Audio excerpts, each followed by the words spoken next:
सुपर्णा खड़ी होकर एक अनजान स्त्री को देख रही थी। नाटा कद, मलिन चेहरा, गोरा रंग, थोड़े से बालों को खींचकर पीछे चोटी बनाकर रंग छूट रही हो। पी हैंडलूम की साड़ी के भीतर उस स्त्री की उम्र 30 या 32 लग रही थी। आते ही लगातार बात करने वाली स्त्री अचानक कुछ समय के लिए चुप हो गई। सुपर्णा को सीढ़ियों पर खड़ा होकर देखने लगी और कहने लगी, अरे मम्मी, ये सुपर्णा है। सुपर्णा की माँ अंधेरे घर में जाकर किसी नौकर को बर्तन निकालने के लिए कह रही थी। घर के अंदर से ठन ठन ठन ठन शब्द सुनाई दे रहे थे। शायद इसी वजह से वह बात नहीं सुन पा रही थी, इसलिए स्त्री ने सुपर्णा को देखकर कहा, मुझे पहचान रही हो? हाँ, ये तो बचपन की बात है, और अब कहाँ मुलाकात होती है। सुपर्णा नहीं पहचान पाई। माँ अलमारी के ऊपर से बड़ी कढ़ाई और हांडी लाकर धोने लगी। वह कहने लगी, अरे, ये तो तुम्हारी सहेली मालती है। और उसके बाद एकदम नीरवता छा गई। सुपर्णा न तो सीढ़ियों के ऊपर चढ़ पा रही थी और न ही नीचे की ओर। आजकल उसके साथ ऐसा ही होता है, म्यूजियम की किताब की तरह एकदम उदास। कहीं भी किसी के सामने वह अपने को प्रस्तुत नहीं कर पा रही थी। उसके चारों तरफ एक मजबूत किला बना हुआ था। उस किले के छेद में से वह बाहरी दुनिया को झांकती थी।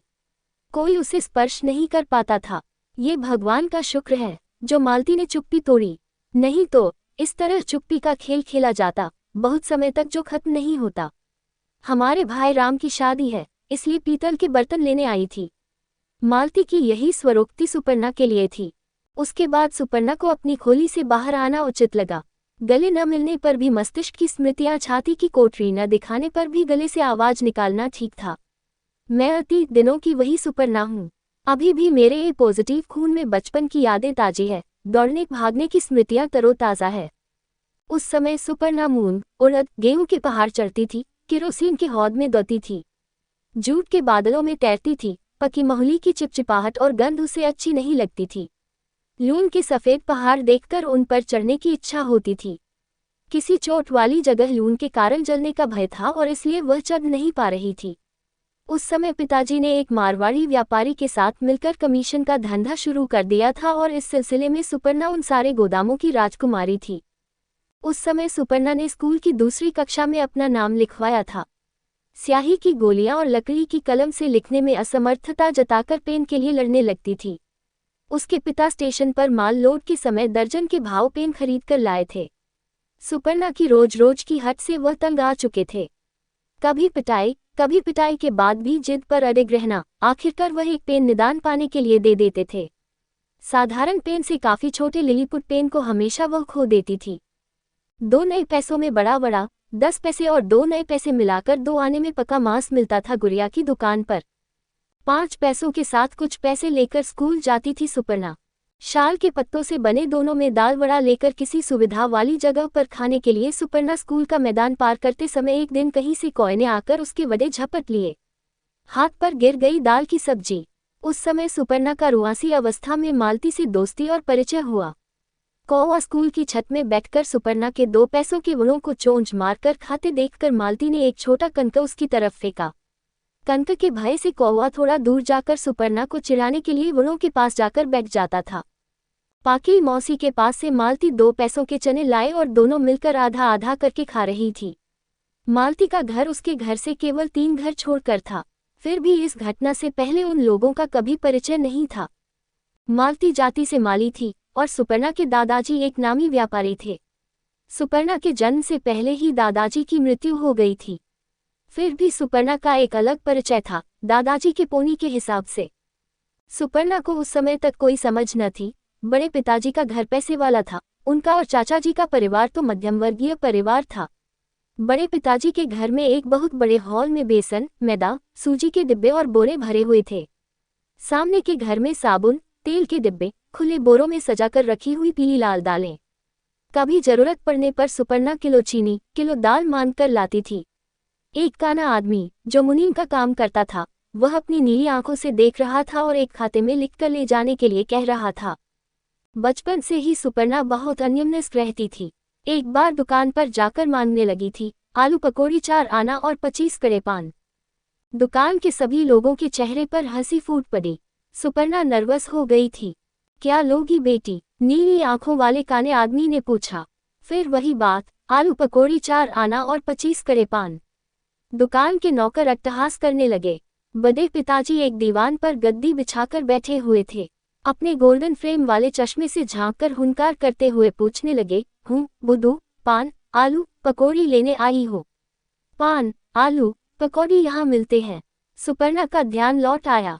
तभी उसके बड़े पिताजी ने उसको अपने पास बुलाया। कौन सी कक्षा में पढ़ती हो? दूसरी में। दूसरी में पढ़ती हो?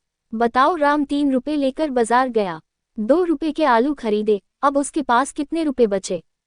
1 रुपया, सुपर्णा ने डरते हुए कहा। क्या कहा? 1 रुपया? 3 रुपए देखे हैं कभी? बड़े पिताजी ने कहा। इसकी पढ़ाई इसके पिताजी देखेंगे तब न। पिताजी बच्चों को बहुत ही कम मिलते थे, सिर्फ कभी कभार दिन में दोपहर में खाना खाने के समय। बाकी समय पिताजी गोदाम या ट्रक पर बिताते थे। कभी कभी तो 2-4 दिन तक घर भी नहीं आते थे। सारे बच्चों के लिए एक मास्टर थे। उन्हीं से सुपर्णा ने खड़ी पकड़ी और पढ़ाई की। वे लोग उन्हें दाढ़ी वाले मास्टर कहते थे। लंबी सफ़ेद दाढ़ी और मूछें थी उनकी। घर के पास मंदिर के चबूतरे पर वे लोग पाठ पढ़ते थे। बड़े पिताजी ने अपने बच्चों के लिए अलग से ट्यूशन भी रख दी थी। सुपर्णा शाम को पता नहीं कैसे अपना समय बिताती थी, मगर वह शाम को पढ़ाई नहीं करती थी। सुपर्णा से छोटे 2 भाई बहन थे। शायद माँ के साथ मिलकर बड़ी दीदी उनको संभालती थी और सुपर्णा दिन भर घूमते घूमते थक जाती थी। संध्या होते होते ही नींद आ जाती थी। हर शाम को घर लौटने पर सुपर्णा को माँ मारती थी। माली के बच्चे के साथ जाकर उस माली बस्ती में ही रहो। अपनी शक्ल तो देखो, सिर और हाथ पर तेल नहीं, बाल बिखरे हुए, धूप में घूमने से चेहरा काला हो गया। सुपर्णा सुबह उठते ही स्कूल जाती थी। पहले स्कूल से आकर कुएं पर नहाने वाली सुपर्णा चुपके से पेंट शर्ट लेकर मालती के साथ टाउन के सबसे बड़े तालाब पर चली जाती थी। पहले पहल तालाब से उसे भय लगता था, मगर मालती जिस समय फ्रॉक में हवा भरकर पानी में छप छप करती थी, सुपर्णा तब अपने लोभ को रोक नहीं पाती थी। एक बार तैरने की कोशिश करके बहुत दूर जाते समय अचानक फ्रॉक से हवा निकल गई और उसके फोटका के अंदर पानी घुस गया और सुपर्णा के पैरों के नीचे पानी के सिवाय कुछ नहीं। जीवन के प्रति मनुष्य का प्रगाढ़ प्रेम और उस समय मृत्यु कितनी भयंकर होती है, सुपर्णा ने जान लिया था। विकल होकर वह चिल्लाने लगी थी, मैं डूब रही हूँ, मैं डूब रही हूँ। आंधी की रफ्तार से दौड़ी चली आई थी मालती और उसके सहारे से उसने अपने पांवों के नीचे जमीन पाई। घर लौटते वक्त माँ डंडा लेकर उसका इंतजार कर रही थी। देखी हो अपनी कुंभाटुआ जैसी लाल आंखें। घर में होकर 2 बच्चों के साथ नहीं खेल सकती हो। माँ की रोजमर्रा की डांट फटकार सहना उसकी आदत हो गई थी। खाना खाकर किसी प्रकार माँ की गिरफ्त से वह खिसक जाती थी। मालती के घर में फूलों के ढेर पड़े हुए थे। फर्श पर सभी फूल पहाड़ की तरह लग रहे थे। कनेर, कंचन और सबसे ज्यादा टगर के फूल। टोकरी में संभाल कर रखे हुए थे चंपा के फूल। मालती की माँ को जैसे रसोई नहीं करनी है, उसकी माँ केवल दिन रात फूलों के ढेर से फूल लेकर गुंथती थी। और मालती भी। सुपर्णा बैठकर फूलों को देख रही थी। सूखे फूलों की अलग खुशबू और ताज़ा फूलों की अलग। बैठे बैठे केले के रेशे में 2-2 टगर के फूलों को डालकर माला बनाना सीख रही थी। फूल खराब हो रहे हैं, सोचकर मालती की माँ उसकी तरफ तिरछी निगाहों से देख रही थी। शादी हो या सभा, उनके लिए बड़े बड़े हार मालती की माँ बनाती थी। फूलों के ऊपर अगर गलती से पांव लग जाते थे तो मालती की माँ चिढ़कर कहती थी, फूलों को क्यों मसल रही हो। 1:30 बजे के करीब फूलों के भीतर से बाहर निकल आती थी सुपर्णा। पिताजी दोपहर का खाना खाते समय वही होते थे और इस समय माँ पिताजी के सामने पिटाई नहीं कर सकती थी। अगर कभी माँ पिताजी के सामने उसको पीटती, तब पिताजी और माँ की खूब बहस होती थी। कभी कभी यह बात इतनी बढ़ जाती थी कि माँ म्यूनिसिपालिटी एरिया के दूसरी तरफ अपने मायके रिक्शा करके चली जाती थी। माँ कई दिन तक रुककर अपने मायके रहती थी। इधर सुपर्णा अकेली। उस समय पिताजी बहुत बेचैन हो जाते थे, सुबह सुबह गेरुआ टीका लगाकर बाहर निकल जाते थे। सुपर्णा को उस समय और क्या दिक्कत होती, पता नहीं क्यों, बड़ी बहन की यादों में थे ये सब सुपर्णा के लिए। तब भी उसे याद है घर के पास एक होटल, बहुत नामी होटल उस समय टाउन का। लकड़ी के बड़े बड़े टेबल, हाथ से बनी हाथ वाली कुर्सी में मालिक का बड़ा पेट निकला हुआ था। जब इच्छा होती सुपर्णा उस दुकान पर दौड़कर जाती आलू चाप और रसगुल्ला लाने के लिए। रसगुल्ला दो। दुकानदार बिना कुछ बोले नौकर को फलाना फलाना सामान लाने का आदेश दे देता था। पिताजी के गोदाम से घर आते समय मैं उनको पकड़कर होटल ले जाती थी। सुपर्णा और उसका छोटा भाई टेबल पर बैठकर खाते थे। कलेजे की सब्जी, भात और दाल का स्वाद अभी भी याद है उसे। चारों तरफ दोपहर में जब सब साथ जाते थे, बड़े पिताजी के बैठक कक्ष में औरतों का छोटा मेला लगता था। बड़ी माँ पीठ का कपड़ा हटाकर टेबल फैन को दिखाकर बैठ जाती थी। पास में रखा रहता था पान सुपारी का बॉक्स। अपेक्षाकृत गरीब दिखने वाली औरतें आभार भरी निगाहों से प्रजा की तरह उसको घेरे रहती थी और बड़ी माँ के लिए बड़ी बेटी रामायण या महाभारत जोर जोर से स्वर के साथ गाती थी, बीच बीच में कुछ समझाती भी थी। बड़ी माँ या उनकी प्रजा मेरी माँ को पसंद नहीं करती थी। सुपर्णा बहुत समय से इधर उधर करवटें बदल कर यह जान गई थी माँ पिताजी दोनों सो गए हैं। चुपके से छुपे कदम उठकर वह आती थी। मालती के घर में उस समय बहुत सारे फूल मालाओं में बदल जाते थे। उसकी माँ बैठकर मुकुट बनाती थी। कमल के सूखे तने को धारीदार छुरी से आलू चिप्स की तरह पतला पतला काटती थी। तने को रंगा जाता था लाल नीला। सुंदर सुंदर तने की माला बनाना जानती थी उसकी माँ। सुपर्णा की मन ही मन इच्छा हो रही थी कि कम से कम एक फूल छुपाकर वह लेकर आती, मगर वह डर रही थी। उसकी माँ की भारी आवाज, दो संदेही आंखें और चिड़चिड़ा स्वभाव। जब भी देखने से उसके फर्श पर फूलों का एक पहाड़ नजर आता था। इतने फूल कहाँ से आते थे? तुझे एक दिन वहां ले जाऊंगी, मालती ने कहा। रविवार को स्कूल की छुट्टी है। सुपर्णा ने शनिवार से सोच लिया था, मालती के उसके घर के रास्ते से जाते समय वह बाहर निकल जाएगी। हर एक फूल को तोड़ने का अपना नियम है, मालती ने उसको समझाया था चंपा पेड़ के नीचे खड़े होकर। वे दोनों उस समय घर स्कूल से बहुत दूर आ चुके थे। शहर के अंतिम छोर से थोड़ी दूरी पर एक पहाड़, एक मंदिर और राजमहल दिखाई दे रहे थे। चंपा फूल को हाथ से कभी नहीं तोड़ोगी, मालती ने समझाया। उसके अलावा चंपा फूल खिलने से पहले तोड़ लेना अच्छा है। क्यों जानती हो? चंपा फूल के ऊपर नाग सांप फन निकाल कर बैठते हैं। हाथ से तोड़ने पर सांप काट सकता है। छोटी छुरी लगी लकड़ी से मालती फूल तोड़ रही थी। चंपा फूल को वह बहुत महत्व देती थी, सोने की तरह। टगर फूल तो मानो साधारण चावल हो। चावल के साथ सभी तरकारी मिलाकर खाने की तरह टगर के साथ सभी फूल मिलाकर एक हार बना सकते हैं। 4 बजे से पहले मालती की माँ तेल लगाकर मालती के सिर पर 2 चोटियां बना देती थी। टोकरी में गिन गिन कर फूलों के हार रख देती थी। उसके बाद वे दोनों बाहर निकल जाती थी, मालती और सुपर्णा। हर दुकान के सामने खड़ी हो जाती थी। सुपर्णा और मालती उठकर ऊपर चली जाती थी, एक हार देती थी और 2 पैसे लाकर टोकरी में रख देती थी। टाउन में सिर्फ 6 दुमंजिले मकान थे, बाकी सभी कच्चे घर, नहीं तो फिर आगे की तरफ 1 मंजिला मकान।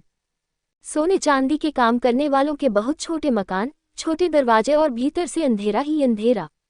एक लंबी पाइप से आग फूंकते समय उनकी पीठ का कुबड़ बड़ा करुण लगता था। एक आध दुकानदार चंपा फूल खरीदता था, विशेषकर पान दुकान वाला। चाय दुकान में जहां अन्न प्रदर्शन करती लड़की का फोटो झूलता था और जोर जोर से सिलोन रेडियो बजता था। कोई फूल लेकर सीधे भगवान के फोटो पर या मूर्ति पर चढ़ा देते थे। टाउन बड़ा नहीं था, अधिकतम 1.5 किलोमीटर लंबा होगा। नदी की तरह सामान्य टेढ़ामेढ़ा होने पर भी सीधा चला गया था।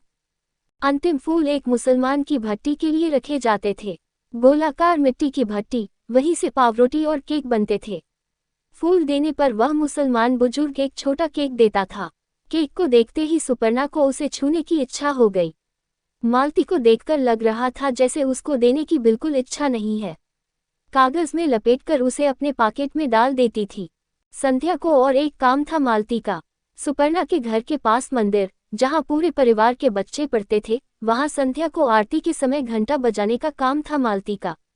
सुपर्णा मालती के साथ मंदिर जाती थी। बाजार से लौटकर मालती एक स्वर के साथ घंटा बजा सकती थी। बीच बीच में सुपर्णा उससे मांगती थी, आज मैं घंटा बजाऊंगी।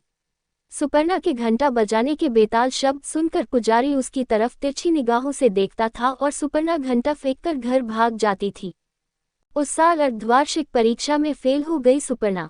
पहले से प्रश्नपत्र पढ़कर उत्तर लिखने का तरीका नहीं जानने से प्रश्नपत्र को ऐसे ही उतारकर आ गई थी। मगर उसी दिन से मालती के साथ दोस्ती टूट गई थी। दोपहर को गुनी दीदी के घर ट्यूशन, भूसों से पिटाए ट्यूशन के नए साथियों ने उसे मालती से दूर कर दिया था। मालती का चेहरा उस दिन के बाद और उसने नहीं देखा। जिस दिन मालती वार्षिक परीक्षा में फेल हो गई, परीक्षा फल निकलते समय खूब रोई थी मालती। सुपर्णा मालती के लिए उतनी ही दुखी हुई थी। उसके क्लास मॉनिटर ने मालती को कहा था, जा तुम अपने घर से 3 रसगुल्ले लेकर आ, देखना पास हो जाओगी। सुपर्णा पहले से ही मालती के साथ बाहर निकल गई रसगुल्ले लेने के लिए। उनके घर पहुंचने समय उसकी माँ फूलों का पहाड़ बनाकर बैठी थी। उसकी माँ का चेहरा हमेशा की तरह चिड़चिड़ा दिख रहा था। सुपर्णा इंतजार करने लगी, मालती अपने फेल होने की खबर सुनाकर रसगुल्ले मांगेगी। मगर मालती ने कुछ भी नहीं कहा, बल्कि भीतर जाकर हाथ मुंह धोकर फर्श पर रखे फूलों के पहाड़ के पास बैठ गई। जैसे उस फूलों के पहाड़ को देखकर वह अपना दुख भूल गई हो, अथवा मौका देखकर माँ को कहेगी, सोचकर वह नीचे बैठ गई। स्कूल की छुट्टी होने का समय हो गया था। सुपर्णा का धीरज खत्म हो रहा था। आखिर में उसने खुद ने मालती की माँ को उसके फेल होने की खबर सुनाकर 1.5 रुपए मांगे। मगर मालती की माँ के असंतुष्ट चिड़चिड़े चेहरे से कोई भी जवाब नहीं मिला। एक पलक झपकाकर वह फूल गूंथने बैठ गई। अचानक उसके दिमाग में अपने नियमित होटल की बात याद आ गई और उसी क्षण भागकर एक मिट्टी के बर्तन में 3 रसगुल्ले लेकर लौटी। मालती और मालती की माँ बैठकर फूल गूंथ रही थी। सुपर्णा ने मिट्टी के बर्तन को मालती को दिखाया। मालती ने जैसे सुपर्णा को नहीं पहचाना या बर्तन के अंदर रखे हुए रसगुल्लों को। न तो वह अपनी जगह से उठी और न ही स्कूल जाने के लिए कहा। उसकी माँ उल्टा कुछ बड़बड़ा रही थी, जो सुपर्णा की समझ से परे था। उसकी माँ इतनी चिड़चिड़ी थी कि सुपर्णा ने कभी भी उसके चेहरे की तरफ नहीं देखा। बड़बड़ाना बंद करके मालती की माँ ने अचानक धमकाते हुए सुपर्णा को कहा, जा भाग, तुम यहाँ क्या कर रही हो। मालती के माँ के चेहरे की तरफ वह नहीं देख पाई। दौड़कर वह अपने घर भाग गई।